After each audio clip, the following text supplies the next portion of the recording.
Welcome back after a wonderful weekend. We are back to another stock market open live. Looks like we've got Nvidia's split has been affected. It's kind of weird to see Nvidia trade for $120. I feel like it's November of 22 all over again, back when it was actually trading for $120. It just happened to 10x since then, which is kind of remarkable. You've got Bitcoin sitting at about 69.5-ish. Got Coinbase down about 14 basis points in pre-market. Tesla down 32 in the pre-market. And what we got here? Enphase down a little bit. I'm sorry, Enphase actually up a little bit. Read that correctly. And really doesn't feel like there's much substantial movement in the pre-market here. Let's go with biggest movers and losers. So you do have CrowdStrike up another 5%, 5.8 in the pre-market. GameStop's moving about 4.2. Some excitement here about after the big sell-off on Friday. The people who are holding can finally continue to hold is the thesis. I was looking a little bit on social, and a lot of folks are of this mindset. Oh, that was Keith held his portfolio, so you gotta buy more. Just getting started. The short squeeze is coming back. So a lot of various different and entertaining theses online, but I do know that it is Fed week. You also have a dot plot coming out this week from the Federal Reserve. That is going to be very entertaining because you're going to have essentially CPI day on Wednesday. And at the same time as you get CPI, you're going to have the Fed penciling in their final thoughts on the dot plot, which is a big old messaging tool for letting us know, hey, what should we expect for interest rates for the rest of the year? Are they going to pencil in 2? Are they going to pencil in 3? Are they going to pencil in 1 rate cut? Who knows? So the average will be really interesting, since I know you've got, quite frankly, board members all over the place. Some are like, yeah, we want 1 rate cut, and we want 0 rate cuts. We want 2 rate cuts, whatever. So it's going to be fascinating. But that would be very interesting. But again, that is Wednesday. So Wednesday will be really neat. You've got no real major caddies today other than, Apple and Nvidia. They have events today. Obviously, the Apple event will be widely watched. What kind of artificial intelligence and new hardware upgrades can we spur by understanding what kind of AI Apple intends to come out with? I guess we'll see. But Apple sitting at, there's some optimism for Apple here. Yeah, I don't know if this is going to be buy the rumor, sell the news. It usually is, but you're up 55 basis points in pre-market. You're up 124 on Friday for Apple. And you've really been slowly trending up on Apple since about 169. So that's started loading the boat over there at 169. But you can see he went as low as 163, but he never really got below that trading range for more than a few days there. So good trading range to watch for for Apple, right there between that 171 and 169 range. There's a lot of movement between that. CPI expectations, we're looking at a month-over-month read of just 0.1 and a core read of 0.3, and that would move our, that would move our year-over-year to 3.4 and our year-over-year core to 3.5. All right, what's this? Biden versus Trump. Who's better for the economy, says CNBC. Senior economic advisor to the Trump 2024 presidential campaign, the co-founder of the Committee to Unleash Prosperity. Also, former Council of Economic Advisors Chairman Jason Furman. He's an economics professor at Harvard's Kennedy School of Government. And wow, we're going to break some new ground here, Steve. I don't know that I've seen them ever have a political debate on CNBC before. Former President Trump. What are some of the planks of his plan? I'm seeing something about even further cuts for corporate taxes? Is that really being considered? Hey, Joe, good to be with you, and good to be with Jason as well. Look, I think there's no question the top priority will be to make sure that those tax cuts that Art Laffer and I and Larry Kudlow and others helped put together for Trump, and we did it. There was a lot of controversy about whether it would work, and clearly it did. We had a boom in investment. By the way, I was just looking at these numbers, Joe. Corporate tax revenues have almost doubled since we cut the tax rate. I think there's a Laffer curve that says that kind of thing will happen. But then, it's not just taxes. I think there's no question we're going to have a very pro-American energy policy. We're going to head back to being energy independent again. We're going to drill for oil. We're going to use our clean coal. We're going to use our natural gas to lessen the impact that countries like Iran and Russia and China have over the world economy. And then finally, we want to get Americans back to work. We want policies that could actually help people get back into jobs, and not just jobs, but jobs that pay well. When you've got a problem, Joe, a lot of families today, middle-class families, have a hard time being able to afford to go to McDonald's, for goodness sakes. I mean, this has been an agenda, a 4-year agenda that has really crushed middle-class families. Jason, there are certain things that you probably wouldn't disagree with, I guess, but there are some things you'd probably like to push back on that Stephen just said. What would be different if the president wins re-election? Yeah, I mean, Steve left out the biggest tax increase that Donald Trump is proposing. In fact, it's the only very explicitly worked out part of his platform that I'm aware of, which is a 10% tax on all imports and a 60% tax on everything coming from China. I was not a fan of the latest round of tariffs that President Biden proposed, but let's put some perspective on them. They were on $18 billion of imports. We import $4 trillion worth of stuff. So you're talking about 200 times the scope of what the recent Biden tariffs were. For a typical family, you're talking an extra $1,700 of costs. And then you add that to the other inflationary parts of the agenda. You have advisors to President Trump saying that he would fire Jay Powell within the first 100 days.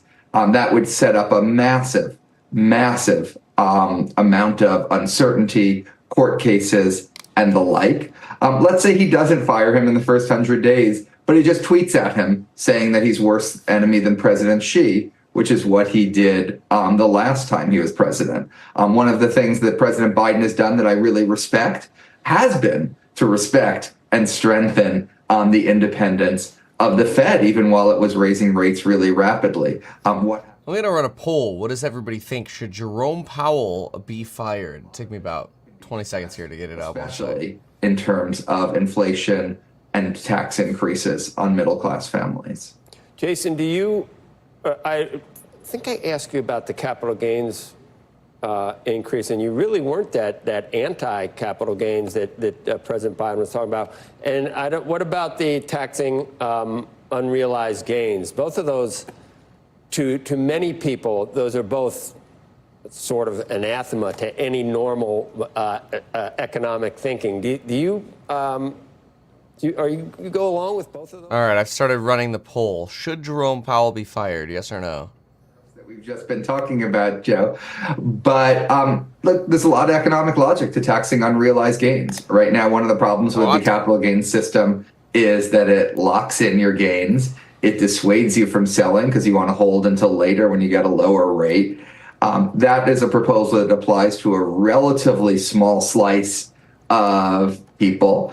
We could argue what the right rate of taxing capital income is, and I'm open to a variety of things. In fact, I'd like to reform the tax code so we had permanent expensing and got rid of the interest deduction, more incentives for business investment going forward. But, we're going to need to raise revenue somehow. What about the tariff issue, Steve? Well, look, on the tariffs, I worked with Trump in his first administration. We talked a lot about tariffs. It's interesting because, when I've talked to Trump about this over the years, he's always said, Steve, I use tariffs as a weapon. And he does. And he's used it, in my opinion, and by the way, I'm a free trade guy like Jason is. I don't like tariffs, but it is an absolute truth that Trump used the threat of tariffs highly effectively in his first term. It was the threat of tariffs that got the European nations to pay their NATO dues. It was the threat of tariffs on Mexico that got Mexico to help secure the border. It was standing toe to toe with President Xi and saying, look, I'm going to slap you with a 40% tariff unless you start playing by the rules and stop stealing our intellectual property. And you know what? All of those things worked. And it's really interesting, Joe, because if you look at the tariffs that were implied by Trump versus the tariffs. It's a fascinating counter. I mean, he's basically countering the other guy because the other guy's like, oh my gosh, if Donald Trump puts a 10% tariff on everything, every family's going to have to pay $1,700 more, a year or whatever. And the other guy's countering going, look, this is a tool we use to negotiate with our, competitors in the international landscape. And then, of course, you have the taxation differences of the idea of, boy, taxing unrealized gains. Boy, what a mess that would be. That just forces selling and minimizes long-term investing. That would just be wild. But I know some countries do it. The United States to roughly the highest in the world, higher than China, higher than Russia, higher than Europe. Like, how in the world is the United States going to compete with those high rates? Hey, Steve, you also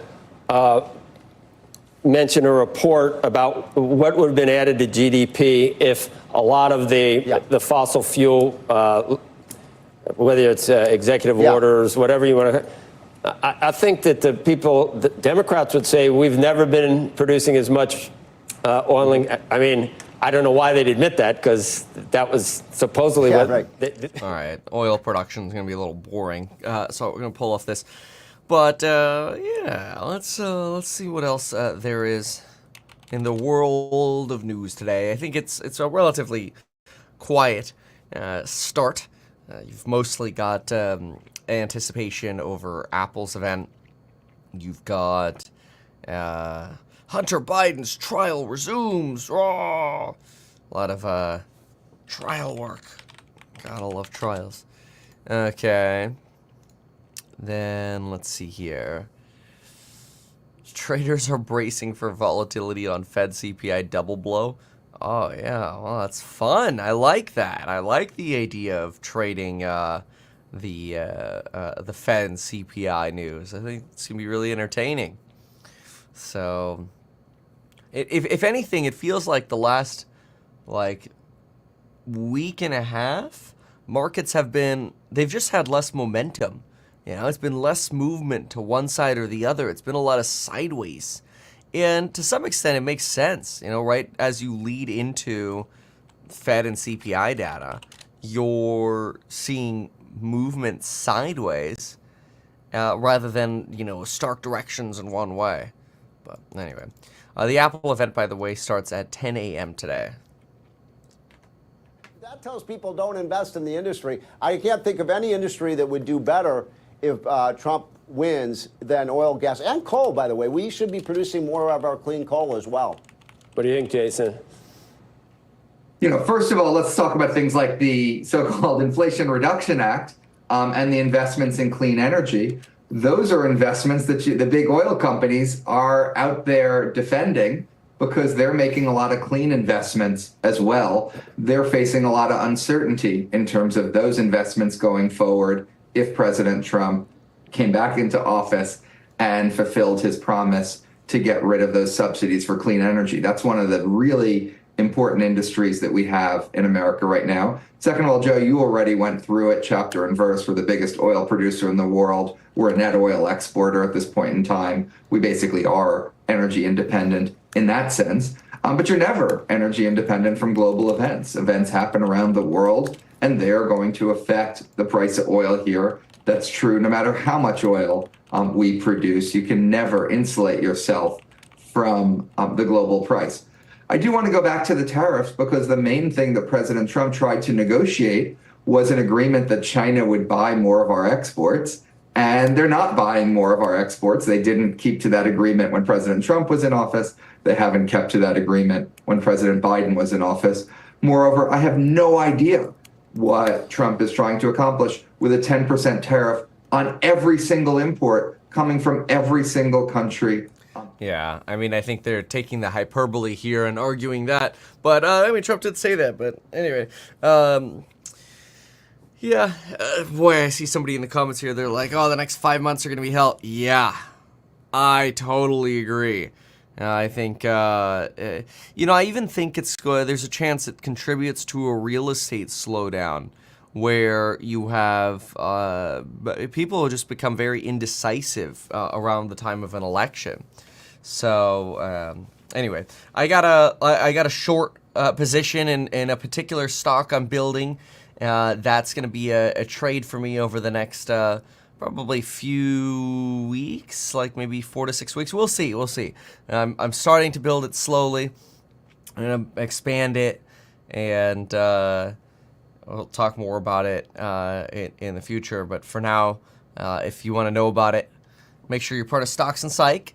We just added a coupon called Dot Plot. We thought that coupon was really appropriate this week because Wednesday's CPI day and Fed Dot Plot day. Last Dot Plot meeting we had, we didn't actually have, the last Fed meeting we had, we didn't actually have a Dot Plot.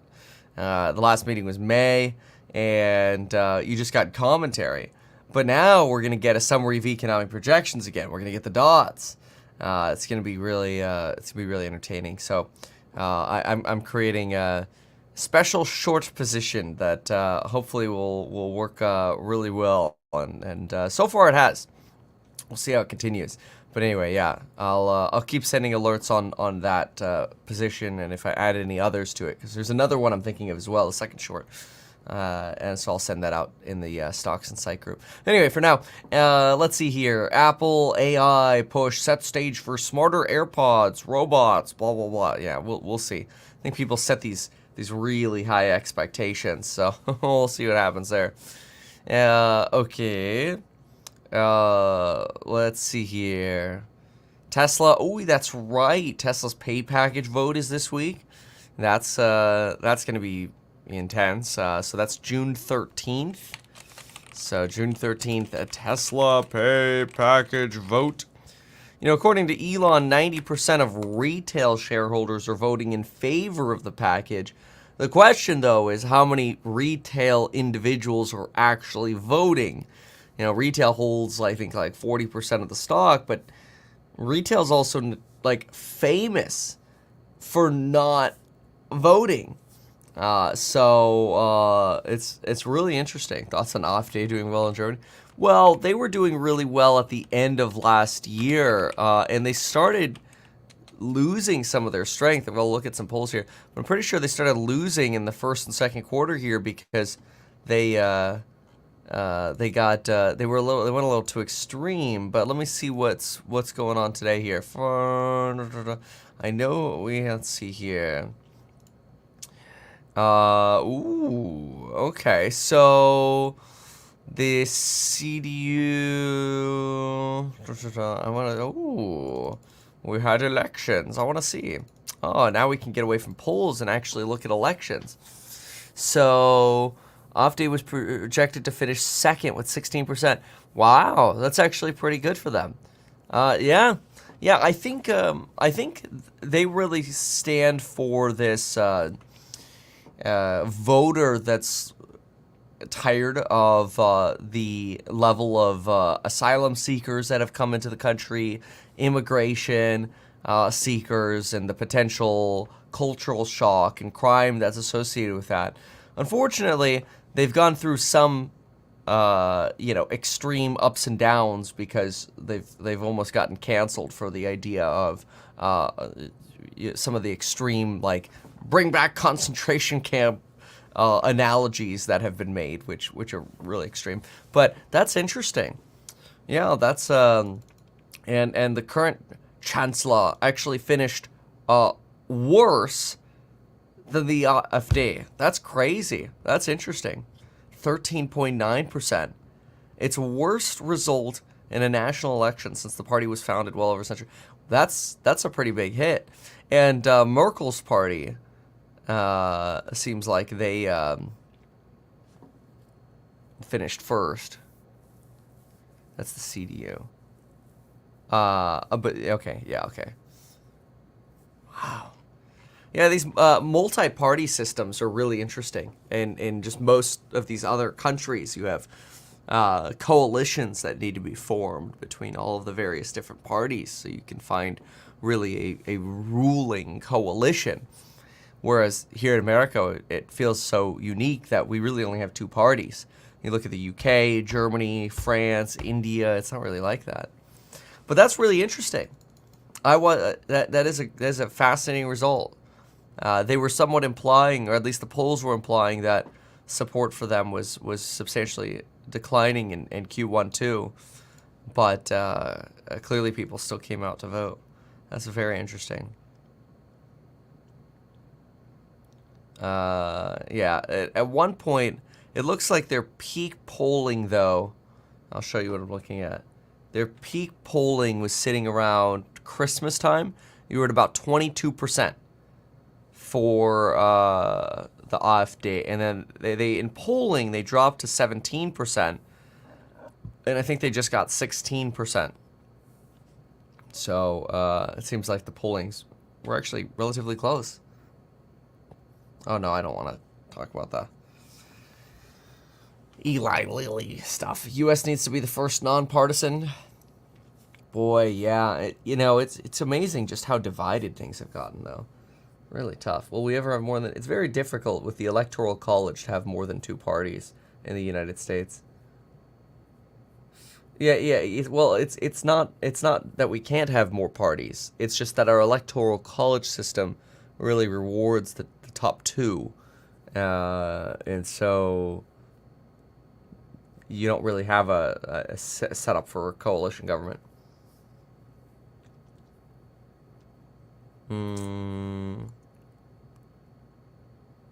Kathy Wood basically did a whole video on why Elon should get paid. It's alright. Everybody can have their opinion. Yeah. Well, I think what's also going to happen is, I think after this sort of like post-COVID shock, you're going to get a voter that just punishes the people in office. Lauren's like, all right, Lauren asked me this yesterday. She's like, oh, who are you going to vote for, Kevin? I'm going to vote for myself. And I'm like, wait, what? And I'm like, yeah, no, I can stay neutral on it. And she's like, who do you think's going to win? I go, well, I mean, based on what you see today, I think there's like a 68% chance Trump wins. That's not, me saying that's, what I want or don't want. Just saying, that's just what I think. I think there's this sort of wave of punishment that's going on for really the wave of inflation, which quite frankly, both parties are responsible for, but it's the people currently in power that have to deal with the people's frustration. And so when people are frustrated, what do? They vote. Hopefully. The goal is for people to vote. But, really interesting. Is CPI month-over-month consensus closer to a quarter or 35 basis points? Well, let's find out.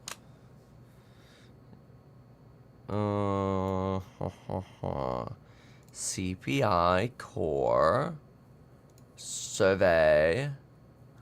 Average estimate is 0.28. Low estimate is 0.2. Median estimate is 0.3. High is 0.35. Low is 0.15, actually. That's interesting.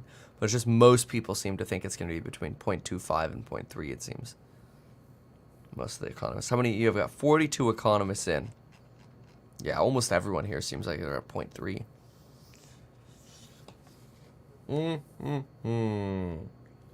When did I come into Ohio again? It's funny. I was just in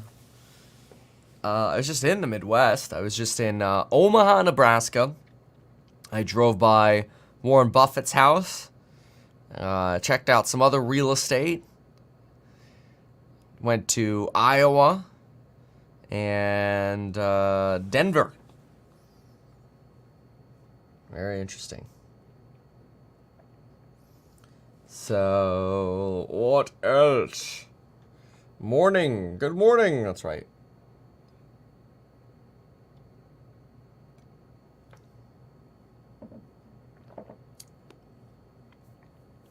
Not paying Elon is basically setting Tesla on fire. No, I don't think it's that extreme, because you have to consider this. Even if this stock plan doesn't go through, they'll just come up with a new one, right? It's like that's the job of a board of directors. It's like, okay, here's your new comp plan, Elon, and it'll be something else. So, when you short, do you borrow shares or are you buying puts? Depends. Depends on the strategia. In a high momentum environment, you could get weekly options and make a crap load of money. But as soon as that momentum goes away, you could lose that money real fast. So, Kevin would live stream every morning to the whole nation. State of the morning live stream. State of the Union. That's funny. Yeah, when I ran for governor, I had this idea that I would have basically regular live streams. I'm like, all right, here's what we're doing. Keep us accountable. Support your local stalker cruising by Buffett's house. Yeah, I was kind of like, they're going to call the cops on me if I stand out here for too long. This is going to be weird. But I had to make a TikTok. I didn't even post it yet. Any house hack updates? Hell yeah. We are about to pull the trigger this week on hiring another software dev, maybe some interns. Paralegal would be really nice if you know anybody, or like a legal intern. What else? Bookkeeping help. A lot of these positions we're really looking for in September, October, but open to getting started sooner. But yeah, we're about to get really busy once we get into the third and fourth quarter. It's going to be really entertaining. I'm in Chicago pretty often now. Nice. I always do far. Yeah, good for you. NVIDIA might shoot to 135 today. I don't know about that. I think it's going to be red, man. You're going under 1200 seems to be the trend here. I wonder if Buffett has a personal buffet. Did I read that right?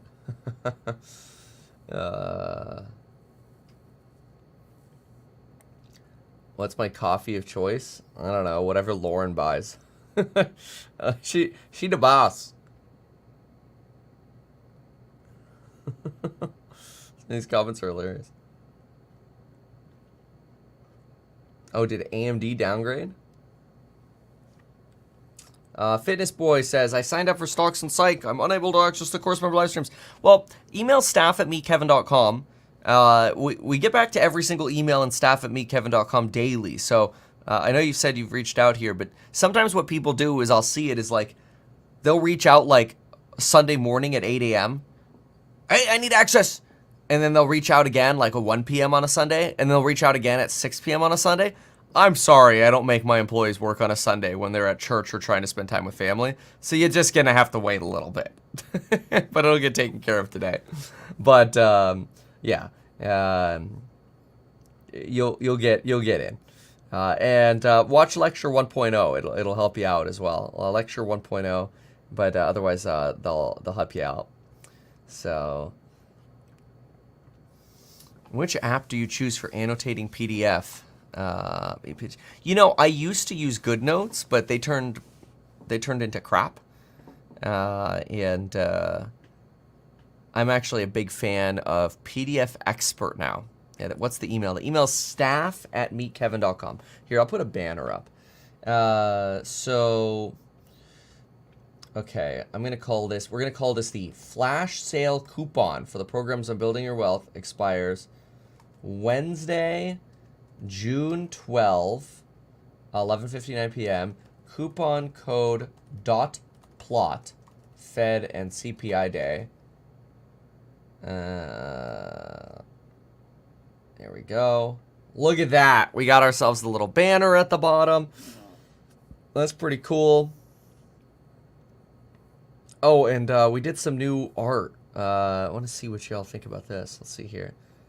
Notion better? Ew, for annotating a PDF? You annotate a PDF in Notion? What's wrong with you? Ew. Anyway, so yeah, I got this where I can now, let me see if this works with the banner. Oh, it doesn't work actually that well with the little banner down there. Oh, okay, so I'll have to pick and choose. That's unfortunate. Yeah, because it's supposed to... See, if I don't have that banner at the bottom, I'll have to adjust it for that little banner. But, yeah, I can throw this,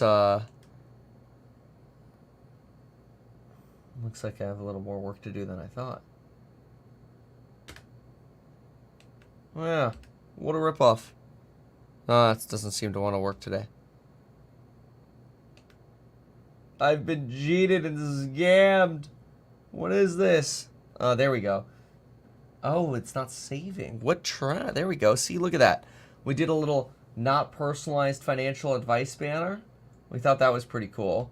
So the theory is that I should be able to just push this button and then it comes up. See, that's kind of cool. I like that. And then the theory again, oh, I don't know why it's not saving, is that I should be able to pull up this sexy banner right here too. There we go. MeetKevin.com for lectures on building wealth. See, we got the whole like July 4th like rocket ships and stuff. It's kind of cool. Fireworks. Anyway. Nvidia just sold off a little bit here going into the pre-market. I'm just sort of watching this. And I want to buy a house hack shirt. I like that one. Oh, did you see us post it on Twitter yesterday? Oh, shit here. Ooh, and then it looks like Nick T tweeted. This was my post yesterday, and it was rent is due. So somebody gifted both this shirt and this engraved tool, rent collection tool to us. That's kind of cool. It's kind of cool. So, anyway. So, what else do we have here? Do you think Palantir could make it into the S&P 500? I don't know how much that really matters. I know there's always a thesis that's purely motivating and very, very exciting, but I'm not convinced that highly matters, personally. Sneak peek of these house hack shirts. If you come to the event that we're doing in Vegas, you probably get a free t-shirt. House hack t-shirt. And some house hack pens, baby. That's the secret. Don't tell anyone. Does every house hack employee get a rent collection tool? Is that a Kimber 45 or a 9? What do you think? Obviously, it's a 45. Dude, those things are like slugs. Does ever, yeah. That's a secret. Depends what state you're in. You know, Arizona, everybody gets 2. California, you know, Arizona's constitutional carry, so everybody gets 2 rent collection tools. In California, everybody gets 5. All right. Maybe it's a one-off, but has all kinds of interesting political ramifications if, in fact, it's actually happening. It makes me it makes me go back to Larry Fink's incredible letter from BlackRock, which talks about this lost generation. Now, I thought that generation was going to be sitting pretty because baby boom, inheritance. In the interim, though, they seem to be losing on the capital side. They're losing on the job, let's say the promotion side. And suddenly I realize we do have 2 classes. I don't want to generalize too much to what happened with GameStop. But there just does seem to be this generation that says the man is letting us down or the man is sticking to us. And I saw that in the Friday numbers, and I was like, wow, what happened to the upward mobility of a particular generation? And maybe Larry Fink's right that there's just tremendous disillusion. Well, it's not just an American phenomenon. I know you took note of the elections in the European Union yesterday. Macron's going to have these snap polls, French yields sharply higher all across the continent today. Yeah, I mean, it just seems like that there's a revolt against the current order. And the current order was one which said, it was like a so-called popular front in the 1930s. And it was like, hey, listen, we're for everybody. But the right is saying, oh, no, you're not. You're just for what we regard as being a period where we just spend a lot of money so that we can handle as many immigrants as possible. And I think that we see that here, we see that there.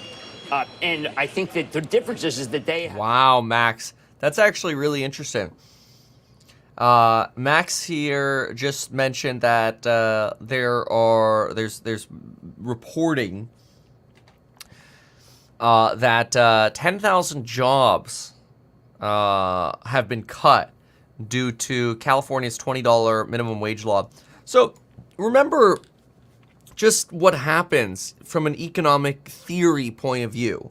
When you set a wage price floor, you increase basically the cost, but you decrease the quantity demanded by, well, I guess it wouldn't be but, it'd be an and as a result, you decrease the quantity demanded by employers.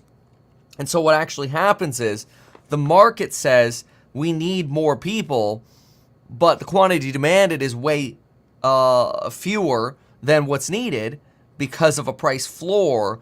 And so as a result, there's this thing called a deadweight loss. Now, that's economic theory. The economic theory is that with a deadweight loss, you're going to have to externalize the costs of this deadweight loss. And it usually takes the place of longer wait times, worse service, and fewer employees. You know, it's actually kind of funny. Lauren, she has not complained in years about like going to a store.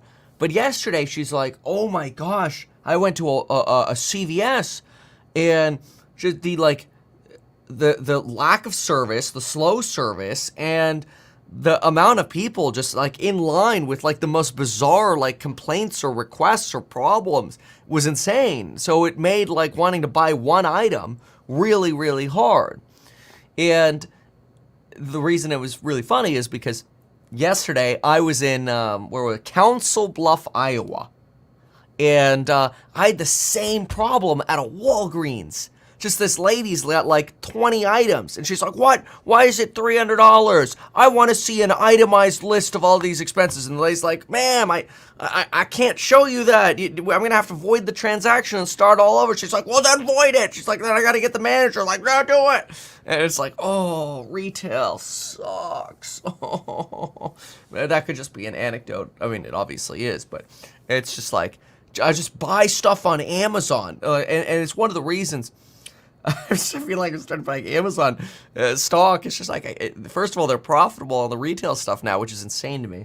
But second of all, just like going to malls and going to stores has just turned almost like disgraceful, which is really sad because when I was a child, it was, you know, you'd have a Saturday morning. You know what like your like classic Saturday was? You'd start the day going out on the Wave Runner, because Florida actually has warm water, unlike California. Stupid. And then afterwards, you'd go to Quarter Deck, get a giant-ass hot dog, and then you go to Circuit City and check out, like, you'd basically shop for computers. Couldn't buy anything because we were broke, but we'd go to Circuit City, and then of course, we'd have to go compare at Best Buy. Like, going to stores used to be fun. It sucks now. I don't know what changed, but it's just my opinion. It just sucks crap today. Anyway, so what is this? QSR's cut 10,000 jobs because of California's fast food law. Yeah. Figure was released by the Hoover Institution, a public policy think tank affiliated with Stanford. Totally believe it. Criticizing Governor Newsom for enacting the legislation. Requires restaurant chains with 60 or more locations to raise their hourly wage to $20.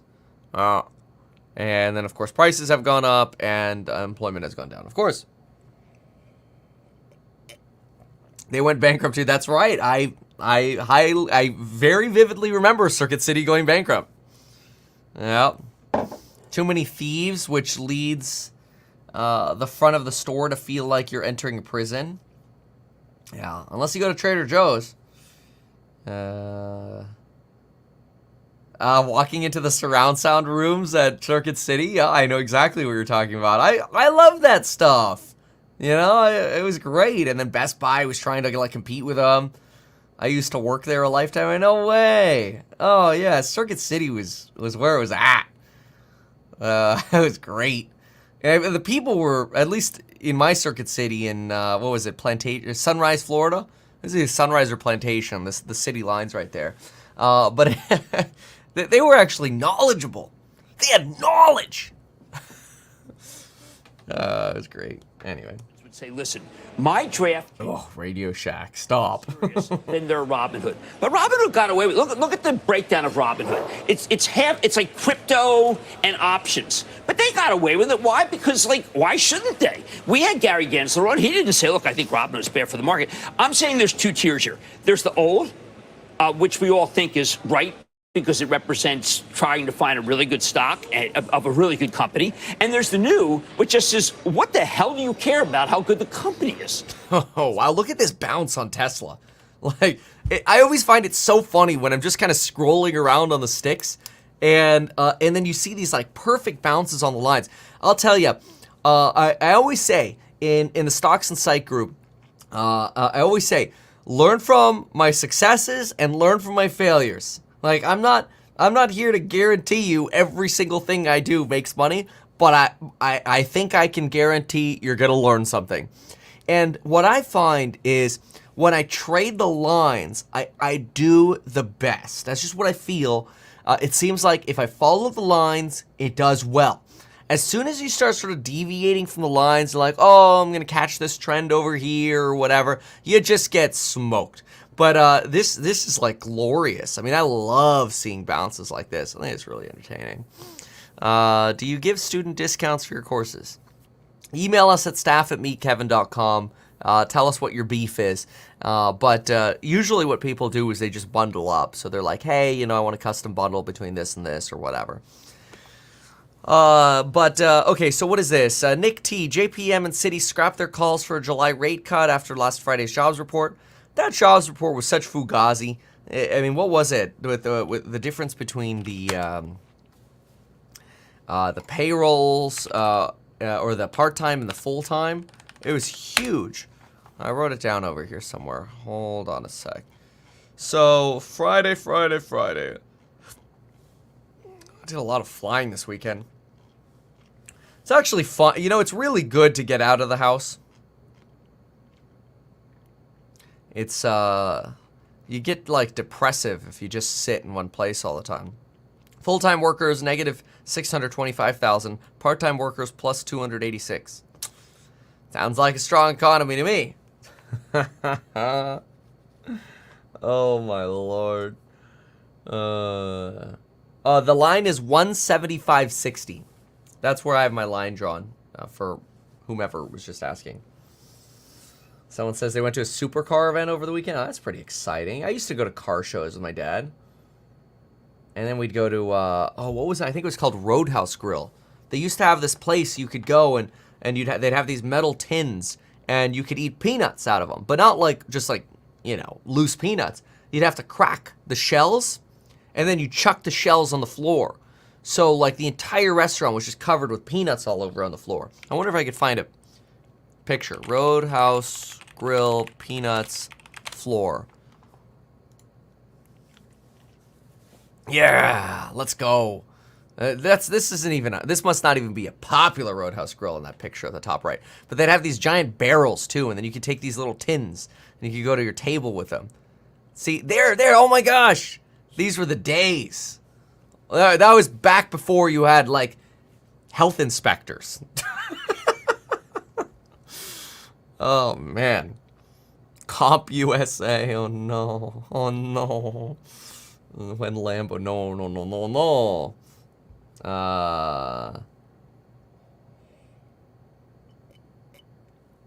Was it called Texas Roadhouse? Oh, we just called it Roadhouse Grill. Oh, you're right. So when I was a kid, we called it Roadhouse Grill because we were in Florida. So, but you're right. It actually wasn't called Roadhouse Grill. It's called Texas Roadhouse. I didn't know that. You've just like changed what I thought of my childhood. That's really interesting. But yeah, I mean, whatever it was, we love this. And it makes sense they had it in Davie, Florida, because it's like super like country where Davie is. Yeah, I grew up around horses and country. Okay. So, what else? What else? Palantir. Well, so why is Palantir down 3-4 this morning?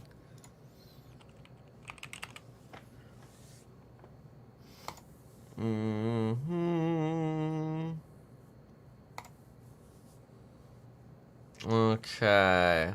Oh, they're just moving on missing inclusion? Are you really? CrowdStrike, GoDaddy, and KKR rose in pre-market as it was confirmed they would join the S&P 500. They'll replace Robert Half, Comerica, Illumina.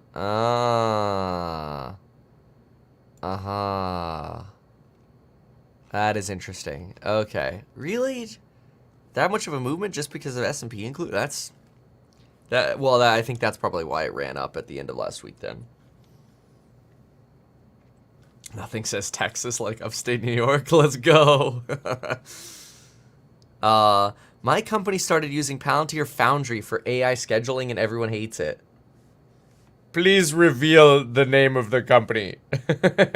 By the way, somebody says here, no, it was Roadhouse Grill in Florida and Texas Roadhouse. It's kind of like Checkers and Rally's restaurant. Same place, different name. Okay. All right. Thank you for fixing my childhood memory. Because I'm like, I don't remember it being called Texas Roadhouse in Florida. and like, it's fine. You know, I could be wrong as a child. I mean, this is back when I was like 7 to like 9, right? Yeah. It was always Roadhouse Grill to me. So now that makes sense. Thank you for that. Okay. All right. Well, that's really interesting. All right. So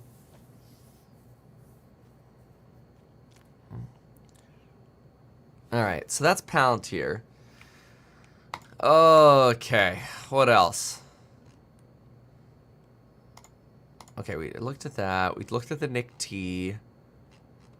Change over time. Yeah, that's fine. Okay. Somebody says, what are the chances of a surprise rate cut this week? 0? They're not going to do that. They freak out the market. Absolutely freak the market. Not a chance.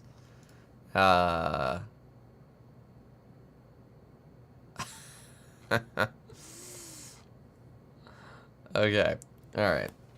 So, what else here? Look at SoFi. What? SoFi. Oh, it's under $7 again. Very, very low momentum in SoFi lately. Kind of stuck. All right.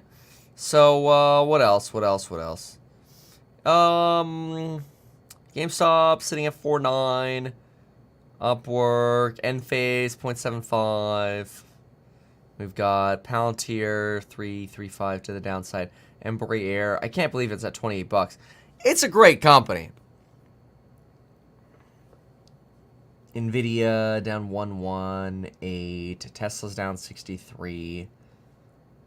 Blah blah blah. All right. Q's dropping a little bit into the open.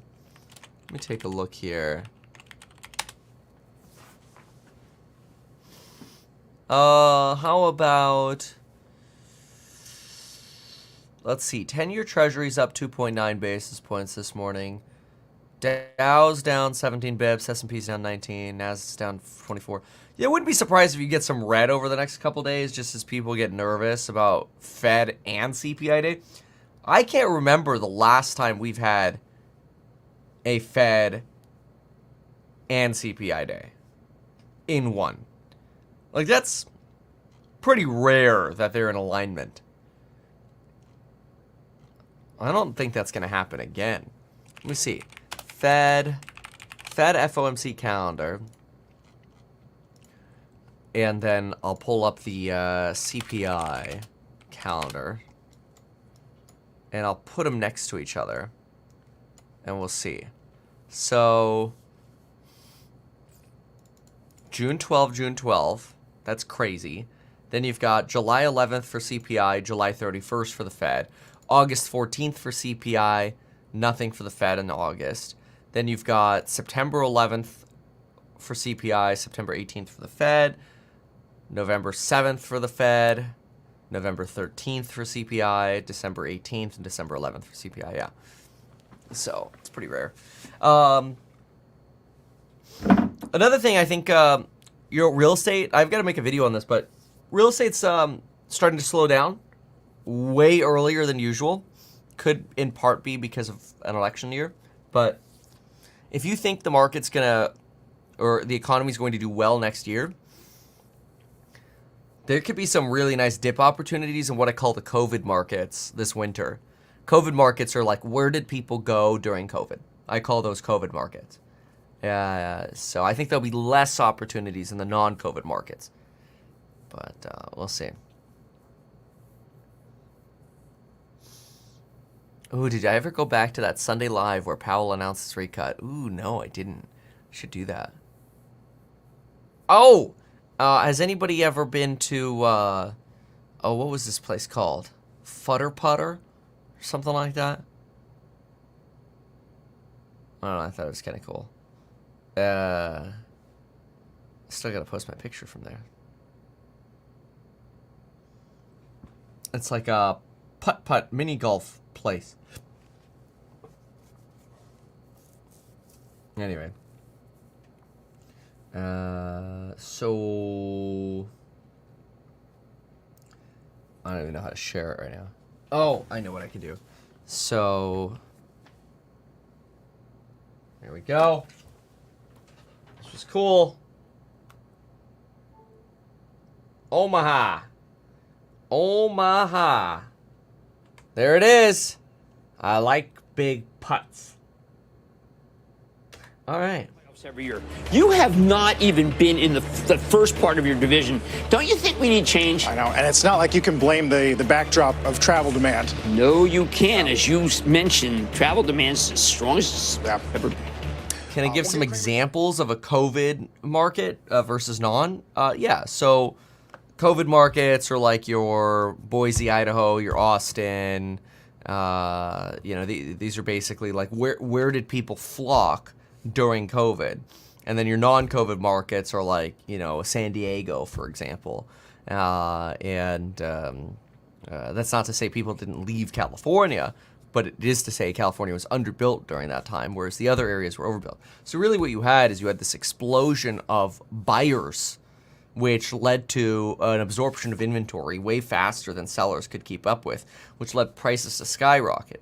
Now you don't have that excess buyer anymore because you don't have as much migration anymore into the COVID markets, hence no COVID, or the other way around, no COVID, hence no COVID market.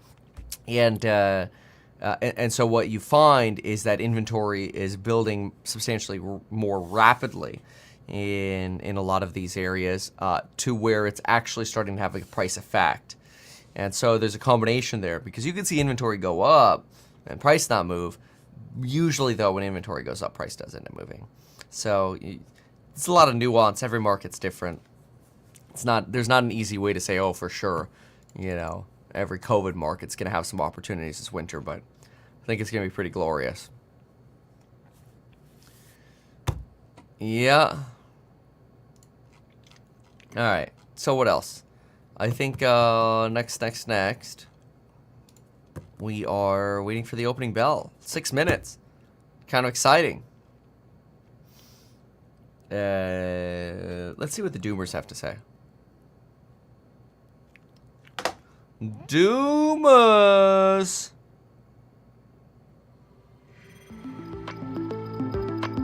Nothing. Nothing. They're on commercial. They're on ad.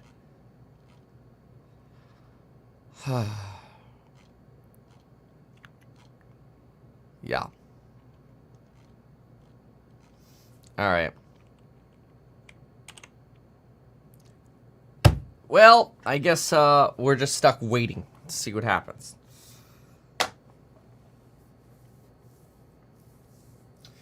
Where do you see Nvidia going after today's split? Down. So, I live in a rural area that was built up due to COVID. Any thoughts here? Well, yeah. I mean, you're going to have less buyers, most likely, after COVID. But it's okay. It's not necessarily a bad thing. Thank you for your courses. I made my first $1 million. Congratulations. That's freaking amazing. That's a really nice shout out there. Yeah, check it out. Check them out. We got the latest coupon is called Dot Plot, in honor of obviously what's going on Wednesday. We're doing sort of a little shorter sale there. Let's do this, my fellow apes. Oh no. No, no, no. All right. So, let's see this. Tesla's dropping a little bit into the open. Look at that. Nvidia wants to rally again. Apple was up like 50 basis points. It's barely up that now. You got Coinbase down 91 basis points. What's BTC doing? BTC's at 69.3. Midpoint pricing at 69.3. There it is. Okay, what else? What else, my friends? I don't know. It's just waiting now. 3 minutes to go. GameStop. Oh, playing the 3057 line again? Wow, look at that at the pre-market. It's perfect. Oh my gosh, to the penny it's on my line. 3057 to the penny. Woo! That's hot. That's cool.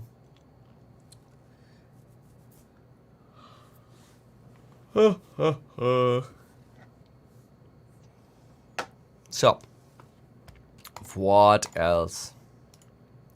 I think European elections. Gonna cover some news stories today. Apple, obviously.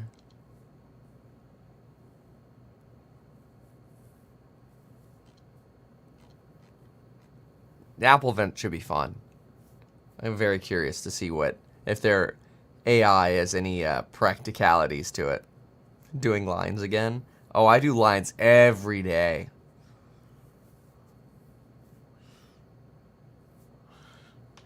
How do I determine the pretty lines? It's a secret.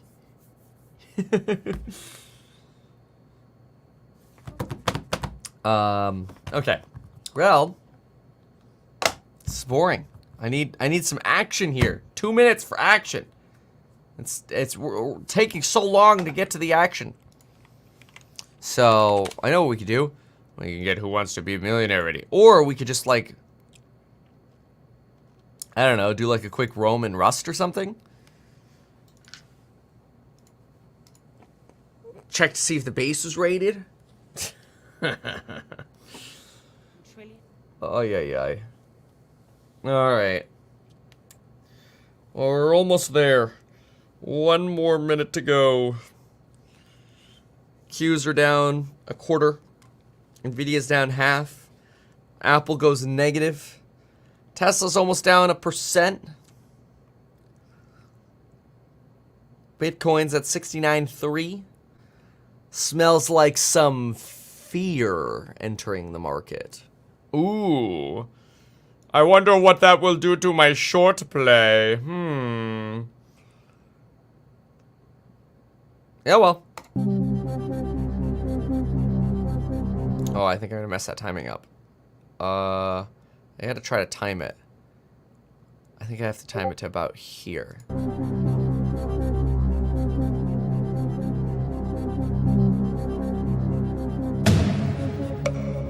Close.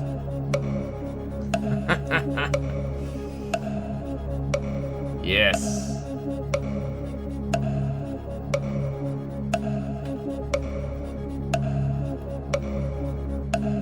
go.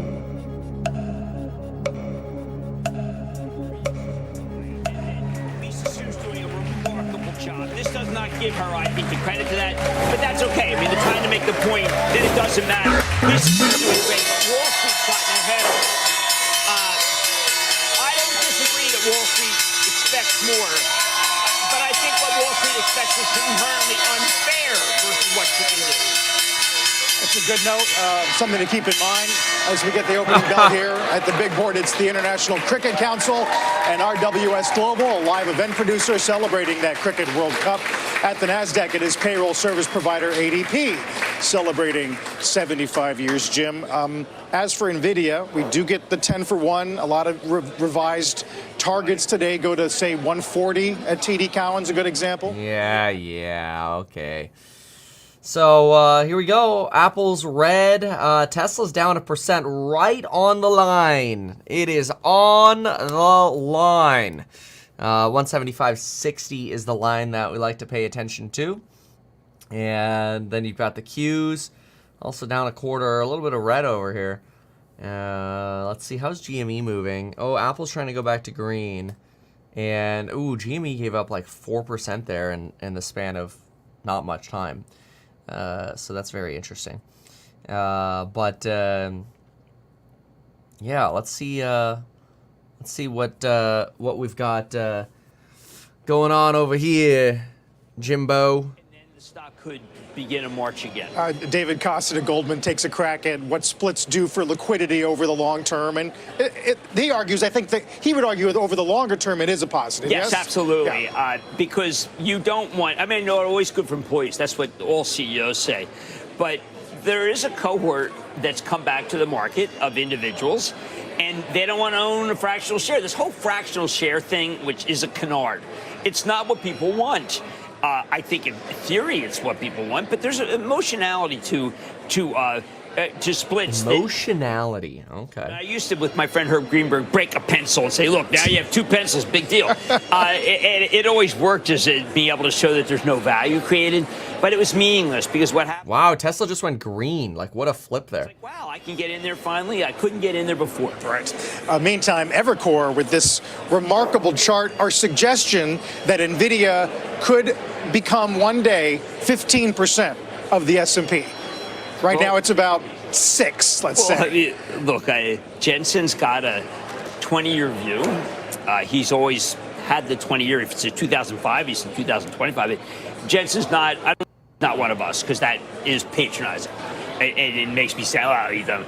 What I would say is that if you look at what can be accomplished, there were a lot of people I talked about, people ask me about him all the time, and I just say, listen, you ain't seen nothing yet. Because what you're getting, if you go to the Melius, Ben writes this piece, which is very intelligent, which just says basically enterprise software, look out. This is the way software is going to be created. Now, it's a downgrade of Adobe, which reports this week. Adobe does have a terrific suite, but the suite's expensive. I'm a big Shantanu Narayan fan, but that, doesn't matter. What does matter is that the Melius piece fundamentally says enterprise software was great from 2010 until now. Look out, this is the way software is going to be made because this obviates the need for all that enterprise software, which has been what Wall Street has lived off of because that's where the IPOs are, that's where the venture capitalists are. And he's just saying, look, look out. Okay. Yeah, obviates the need for software. Oh, okay. So, all right, here we go. NVIDIA, it's only down a third, big deal. But GameStop's bleeding. It's down 2-3 here. Open Doors down 70 basis points. Hate that company.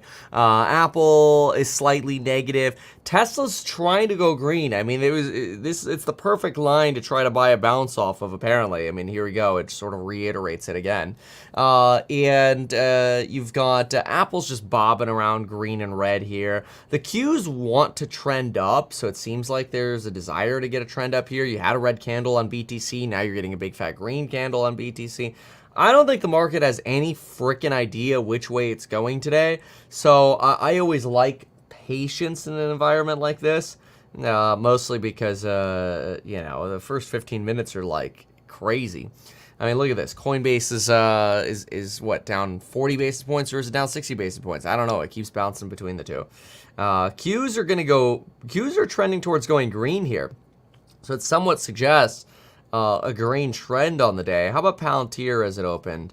I know they were down on the non-inclusion there of the S&P. You've got SunPower down about 3-4 pound. There's Palantir. It's only down 2% now.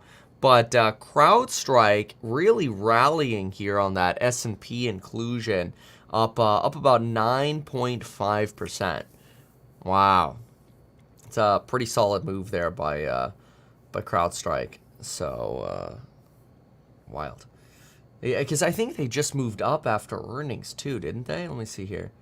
Yeah. You had earnings right here, and they were up 3 days in a row after earnings, and then they popped even more on S&P inclusion. So they've got some enthusiasm going on over there, that's for sure. All right, what do the Doomers have? Because GameStop is down 2%. And is it holding? Oh, look, it just fully rejected off the 3057 line. Wow. BTC just shot up like $200, mind you. Look at that. That's like out of nowhere. And Tesla's getting stuck already. There's a lack of momentum in either direction. It's annoying. To wring out more profits from U.S. airlines. So the U.S. carriers have been talking about sort of how there is sort of this demand at the top end of the market. They've seen lots of premium demand. But at the bottom end of the market, there's been some sort of pressure among the ULCCs. And that's sort of very different from the European position, where you have the likes of Ryanair, EasyJet, and others who basically... Boring. So, yeah, AMD's move could be because they had a cut by Morgan Stanley. Morgan Stanley called AMD as a company having a, quote, limited AI boost. That's the last thing you want to hear in this environment, is that you have limited AI upside. That's like all everybody wants to invest in right now is AI. And I think Square can. I continue to believe that that stock goes higher. Meanwhile, as we watch consumer, Jim, I know you saw this upgrade at Walmart out of JP Morgan. It makes a ton of sense. When you roll back 7,000, the prices on 7,000 different goods, that's a place I want to shop. I think that one of the things that they never talk about, and I wish they would, is how much fun the stores have been. Like when I mentioned to them, they're on point. They say, listen, we offer value, Jim. It's not about fun, it's about value. And I like want to say to them, lighten up. Lighten up. What is that in Bentonville? Like, don't you understand you made the stores fun? They don't. They disagree with my analysis, my rigorous analysis. Best performing Dow component this morning, as they basically argue they've got the consumer barbell to work with. They've got other profit pillars they have barely tapped. Yeah, I mean, Walmart.com, there's a lot of upside there. If you want upside, Costco.com has got, because Costco is predicated on the idea you have to come to stores, and Costco's got much more upside. But look, Costco and Walmart, they're the winners. TJX and apparel, winner. Now, what's winner? Lowest price, everyday lowest price. EDLP. Those are the three. I have to tell you. All right. Enphase is green. Micron's green by about 1%. Dell's up 1%. Vertiv's up 3%. Nice trend here on AI today, I have to say. Look at that. Micron, Vertiv, Dell, all these guys pumping it up. Come on, pump it up. You got to pump it up. Tesla couldn't hold the breakout as usual. Lack of momentum there on Tesla. You've got rotation down here on Apple. Apple was up as much as 50 basis points in the morning, and now it's down 35 bips. So almost a full 1% swing here. BTC Nvidia doesn't seem to want to go green, but ARM's not participating in that hardware rally. Ooh, and CrowdStrike just topped out. This is always the tough thing about the first 15 minutes. It's like, oh, the momentum, CrowdStrike, buy! And then it just U-turns on you. It's like, it's a pisser. That's why generally I have this rule where if I can avoid trading in the first 15 minutes, I do. Just because it's just so stupid. Just how much stuff tries to beg for direction. And it really feels like begging for direction. I mean, here's Dell, which looks optimistic, but it's up 70 basis points, so big deal. And SoFi's down 70 basis points. GameStop's bleeding. It's now down 3 1/3. Couldn't get the Qs up to green, not yet. Enphase is thinking about going back to 128, but it's not going there anytime soon, it looks like. Ethereum, where are we? We're under our line, which is 37.64. This weekend was like this giant consolidation in crypto. Although you did have a sell-off late Friday, which was very interesting. Crypto, Coinbase, like right into the close. It was weird. A lot of liquidations. Yeah, that can drive some temporary price pressures. Anyway, Tesla back down to 70 down. Yikes. All right. Did they talk about something more entertaining yet? I urge you once again to buy the stock of Chubb. Chubb sells at 12 times earnings, is by far the best insurer, by far. And if you talk to people, two things you hear about in the insurance business. One, Evan Greenberg's the best there is in writing, right? How to know write insurance, that's the key. He's the CEO. And two, it's the cheapest versus its reputation. Reputation being everything when it comes. Big red candle there on Tesla for some reason. All right, Jim. That was boring. Boring. Okay, I'll go over here. Throughout the rest of the year, and should we be broadening our bets as investors as well? So I think you've actually raised probably the key question that just come up throughout this year, where investors look back at 2023 and they're like, well, the only really bet that mattered last year was whether or not you're invested in the Mag 7. Is that going to be the case for this year? Now, as we said before, there's a huge amount of concentration. Ugh. GameStop down 5% now. In tech has been the strongest. But actually, what you have seen in the latest earnings season is that there has been a broadening out. So you are seeing positive growth, earnings growth, in a number of other sectors. Energy. Ooh, Amazon's starting to take off a little. It's only up 21 basis points, but you get a nice little curve up. That the economy finds downshifting, but as long as it stays fairly solid and consumers, maybe a couple of strains here and there, but not spreading throughout the market, then actually, yes, you should see other sectors joining in. And just like the argument with international diversification, where valuations are more attractive elsewhere, other parts of the market in the US are showing more attractive valuations. There's a bit of a catch-up trade to be done. So provided no recession, then I do think that investors should maintain exposure to some of those mega cap tech stocks, but also start adding exposure to the other sectors. Parts of the market haven't been as loved up till now. Seema, the tech stocks are up 22% year to date. The S&P is up 12%. Consumer discretionary is only up 2%. So really underperforming, as I guess investors are worried about the U.S. consumer, but we saw a blowout jobs number and increased wage growth on Friday. Does that give you more confidence in the consumer? Well, I think it's interesting with the consumer because you are seeing there's a really significant divergence. Actually, sorry, not too significant. There is a divergence going on. So what I mean by that is the lower income consumers are showing some strains, and you can see that coming out in the credit card data in a couple of the underlying surveys. And it makes sense because consumers are the ones which are going to be lower end consumers are the ones that are going to be most exposed to the higher rates and higher inflation, sticky inflation environment. But the thing is that with the US economy, as long as your high income and mid income consumers are fairly solid, they still have a strong balance sheets, that can really carry the US economy over the line. So you're seeing strains, but provided it doesn't spread, and for it not to spread, you have to have a solid labor market. So at the moment, the data is really supportive of a continued robust economic environment, albeit it's downshifting, but it's still... Yeah, until people lose their jobs, then that robustness will bust. Shaw there, Chief Global Strategist at Principal Asset Management. Coming up, Apple's moment of truth. Apple is missing is AI capabilities, and that is something some of these China vendors are starting to show. China also has a leg up in the sense that they are releasing more and more foldable phones out there, which the consumer likes. That's something Apple does not yet have in its pipeline. We're live at Apple's Worldwide Developers Conference next. This is Bloomberg. Foldable phones. Does anybody care about foldable phones? I know some people have them and they're pretty cool. You know, I kind of think of it as sort of like an iPad mini and a phone in one. But and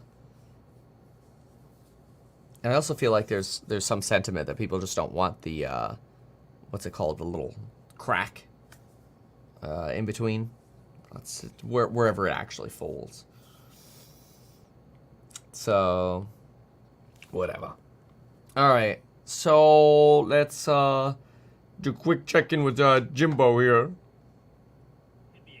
like I was at the casino. I had an 18. Hit me again. Okay, well, no, Jim. There's like 1, 2, 3. Yes. But he hit me again. And I toppled. Thank heaven it was on a Friday. Toppled on a Saturday. Miss a day of work would be just horrible. Right. David's back tomorrow. Oh, I'm sorry. You mentioned I meant to turn this way. You mentioned Just revolving kidding, doors just kidding. He in works management. very Planet Fitness, a new chief starts today, I think, Jim. Jeffries ups to buy as well. That's a little 5% move. That's been leaderless for a while. I don't respect companies that don't tell us what happened to a CEO that I had on many times. Rondo. I don't respect him. And the reason I don't respect him is that, here's a company. I had Rondo on, like, I don't know, 8 times, and then he disappears. No, this is not Hitman. I won't give away the ending.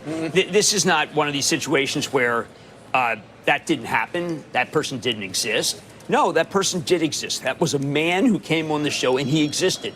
And you can't just erase him as if he's Stalin's assistant going to Vladivostok.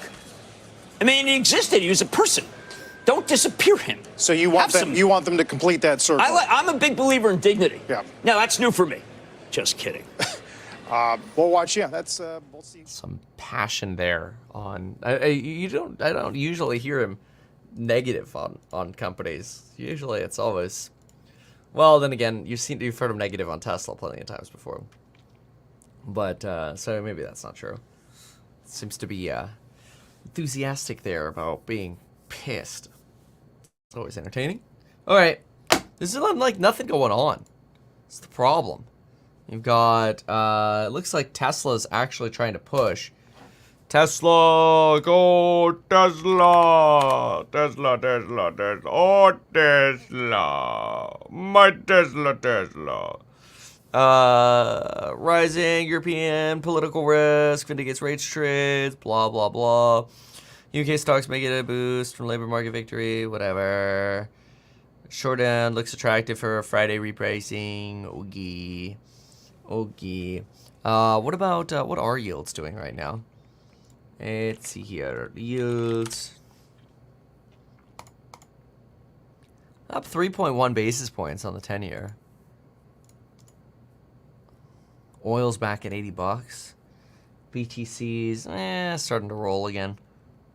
A little bit.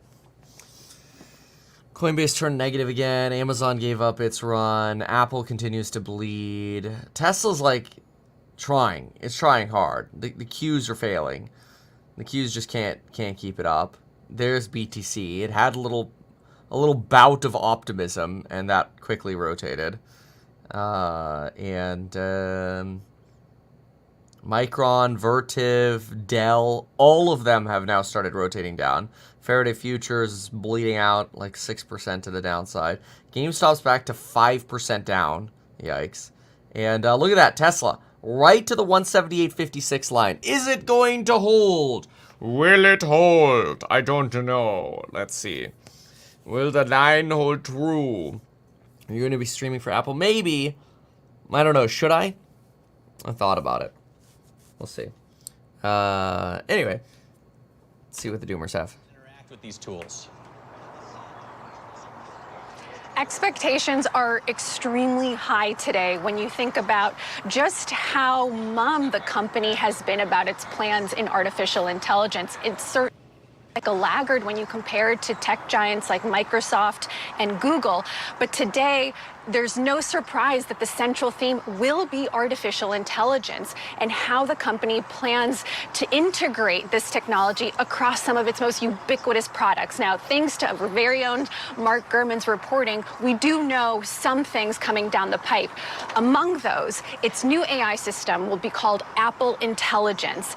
That will be in the form of its new operating system for its iPhone, its iPad, and its Mac OSs. Now, here is where we'll get a slate of features, whether it's transcription services, custom emojis, and other generative AI features that we just haven't seen yet across Apple's products. We'll also hear about a new partnership with OpenAI. Now, this is very important given Apple does not have a chatbot of its own, so it's tapping the ChatGPT maker for a similar technology that will go inside its products. You know, I actually ask, Jackie, I ask Siri a lot of questions. Oh, wow. Come on. Come on, Tesla. It's just following the lines too well. Too well. It gets rejected at the 178.56. Oh. GameStop's still down 4.7%. Disappointment. It's kind of the main large language model application that Apple has had. AI. Apple Intelligence. I get it. That the devices and the way humans are interacting with them through voice, through this conversational manner, will be exactly how Apple gets a leg ahead and shows that it's actually in the game. Devices are what it does best. And so today, absolutely, we'll get an update in terms of how Siri is being revamped and just the other types of devices that might interact with it. Think AirPods, perhaps even robotics, and just other types of devices and products that Apple already has in its slate that humans will be able to interact with in just a very different way. All right, Jackie, thanks very much. We'll be coming back to you throughout the day for more coverage of the Worldwide Developers Conference. Bloomberg's Jackie Davalos there. Now, for some sector price action this morning, let's get back over to Bloomberg's Abigail Doolittle. Abby? So overall, we are looking at a small decline for the S&P 500, down about 0.3%. Not surprisingly, most sectors are lower. It's a broad-based small decline. Financials the worst. Not a huge decline, though, down about 0.6%. Tech down about the same amount, down about 0.5%. Communication services down 0.4%. To the upside, we do have utilities trading higher by about 0.8%. This, of course, is interesting given the fact that yields are higher. Typically, when yields are higher, those dividends would look less attractive. But this year's big play, as you know, Matt, on utilities is around the idea of AI usage in the future. As for clean energy, not doing so well over the last 3 days, down more than 3%, the worst 3 days in about 6 weeks. It's not entirely clear what's behind this, although I do see that SunPower's short interest has increased, so maybe a little bit bigger of a bearish bet there weighing on sentiment. All right, and maybe a launch pad for a rally. Abigail, thanks very much. Abigail Doolittle looking at some of the sector action. Coming up, we're going to look ahead. All right. Yeah, I just sent out an alert to those of you in the Stocks and Psych group. I've got a couple short positions going, and I've got my thesis. We're gonna jump on over to the course member live stream here soon. And in just a few minutes, I'm going to go make another cup of coffee, and we'll hit the little button here in just a moment. But I've got a couple shorts on the market, and different individual targets. I personally think both will do well, but I can't guarantee it. As usual, never make any guarantees. It's just I have ideas, and I put money on it. If it makes money, great. If it doesn't, damn, hopefully I can learn something and then go to make money the next time. So we'll see.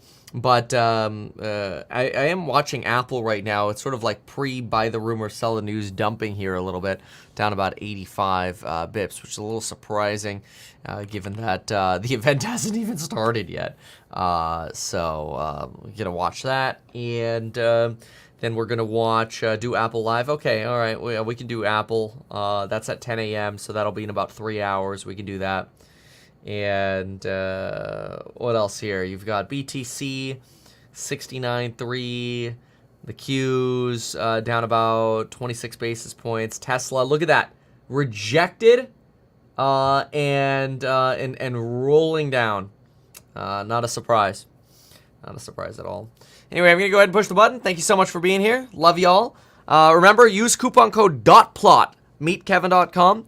You'll get to know my, these are not day trades. These are short positions that I'm building out probably for the next 2 or 3 weeks. And depending obviously on what happens with data between now and then. But I think they could play out over the next few months pretty lucratively. You know, again, no guarantees, but you get all my perspective and you get lifetime access. So there are people who paid for these courses. You pay once, no monthly fees. There are people who paid once in 2019, and, you know, they'll get an alert like, oh, that's what Kevin's thesis is now, 5 years later. It's kind of cool.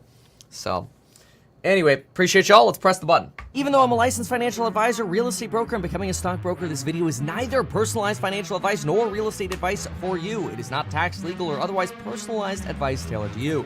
This video provides generalized perspective, information, and commentary. Any third-party content I show should not be deemed endorsed by me. This video is not and shall never be deemed reasonably sufficient information for the purpose of evaluating a security or investment decision.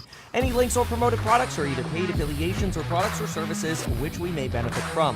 I personally operate and actively manage ETF and hold long positions in various securities, potentially including those mentioned in this video. However, I have no relationship to any issuers other than HouseHack, nor am I presently acting as a market maker.